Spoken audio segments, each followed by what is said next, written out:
Hello, everybody. This is 5 minutes of Hammock Wisdom with Dave, the Caregiver's Caregiver. And Charlene and I just got back from Fresno, California. If any of you have ever been to Fresno, we have Charlene's mother who lives in Visalia. And we have, hi Billy, and we have Charlene's aunt who is living in Fresno, Clovis to be exact. And so it seemed like a good time to book myself on the local NBC affiliate up there in Fresno. And they were excited to have us. This is one of the rare times that Charlene actually gets to come on camera with me.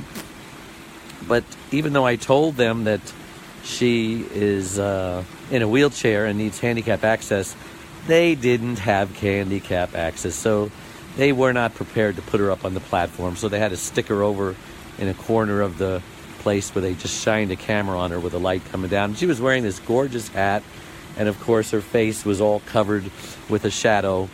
So next time we're going to make sure that she gets up on the platform with me so that she's all well lit, because she lights up the stage. Anyway, Charlene's mother has dementia, and everybody knows it except Charlene's mother, because she's in denial about it.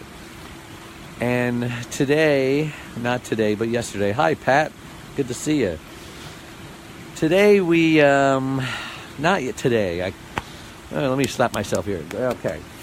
As you can see, it's a little chilly out here in my backyard on the hammock, so I have to dress accordingly. And of course, I found all these leaves in the pool. Wow. That I had to immediately get the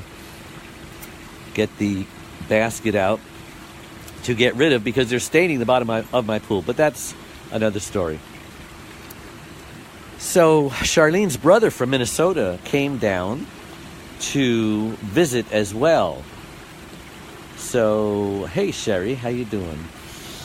And so we had to confront Charlene's mother that the reason why people are breaking into her home every single day, and she's being victimized and violated, and they're stealing her food and her underwear. Well, I don't know if they're stealing her underwear, but they are stealing her clothes and her food and her silverware and her jewelry and her watches and her money and her purse and her wallet and her paperwork and her birth certificate and her driver's license.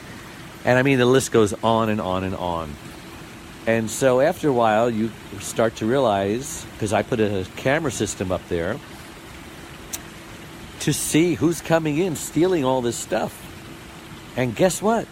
It's just her and her cat, which she claims is not her cat, it's the neighbor's cat, but this cat has taken over ownership of her, so it's her cat, and her dog.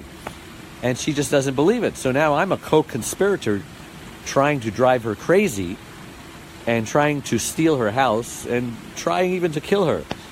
And her son, same thing. Everyone who loves her, she is isolated and has become the enemy.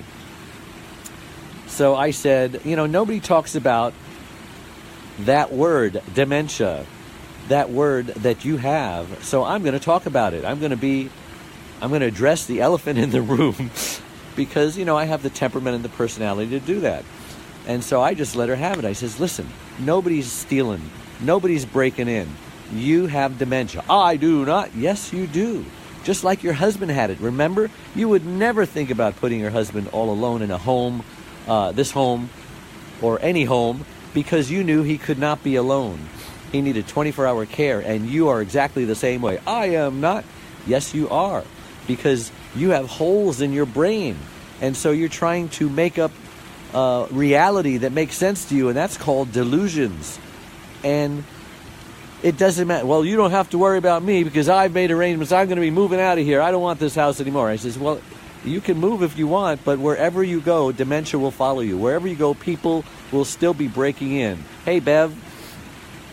And so if you caught this late, we're talking about my mother-in-law who has dementia, who doesn't know she has dementia. So I'm approaching her probably for the first time and letting her know. So I says, go over to that computer screen. I Googled something, and it describes you to the T.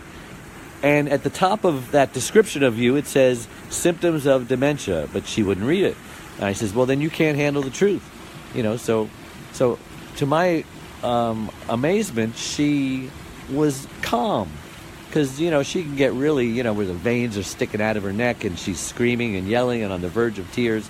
And she wasn't doing that. So there's some hope that maybe what I was saying was sinking in, or at least I was planting some seeds. Because she needs to have a reality check, even in her fragile state of having dementia. Because she's driving us crazy every time she opens her mouth.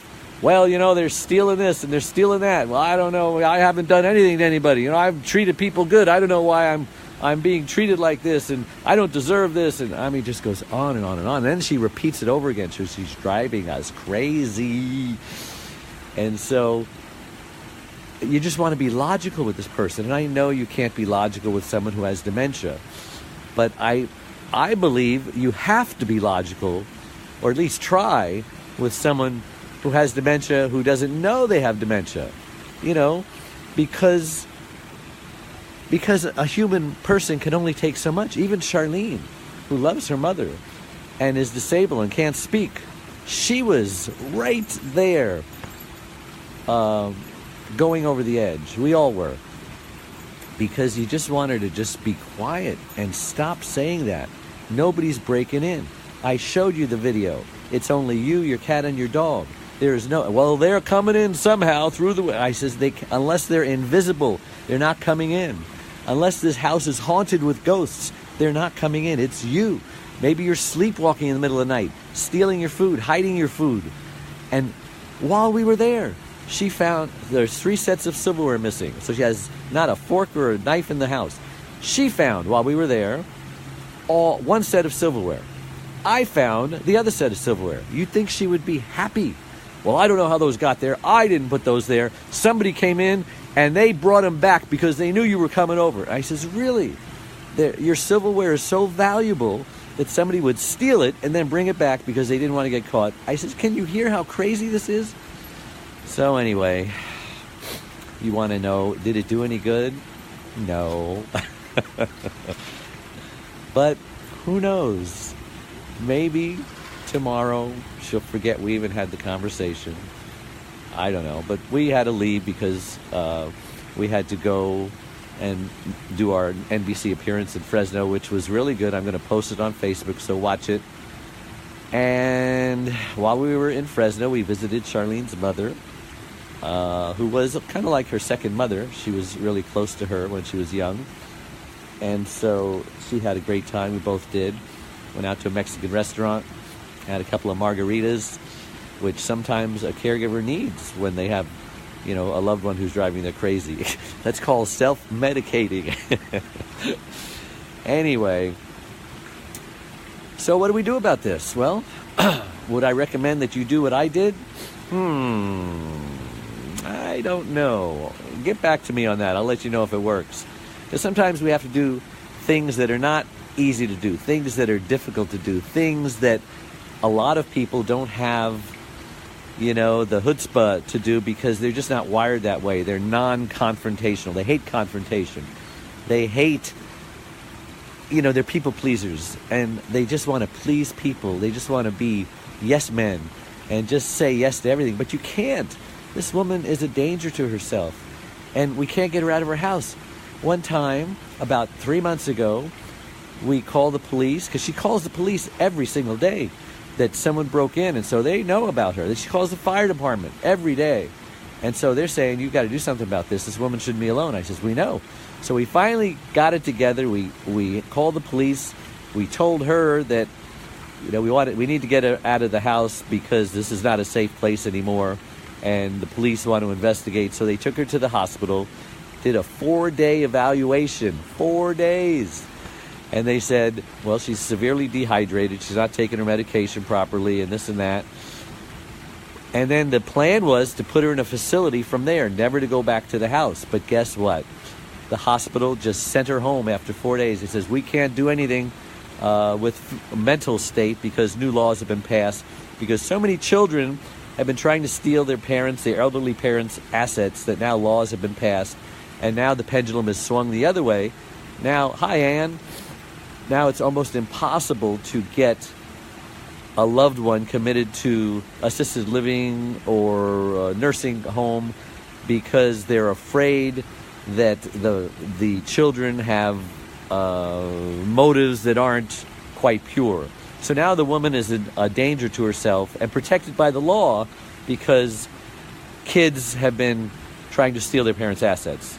So we're going to have to wait, I don't know how long, till the pendulum swings back to reason and balance, because seniors do need to be protected from what little kids want to take advantage of them, abuse them, steal their assets, whatever.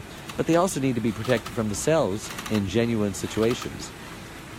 So I'll have to get back to you on this, because the jury is still out whether what I did is going to help. But the margaritas help a lot. So thanks again, and tune in next time for 5 minutes of hammock wisdom with Dave, the Caregiver's Caregiver. Bye-bye. See you guys later. If you have any questions, just text them. Bye-bye.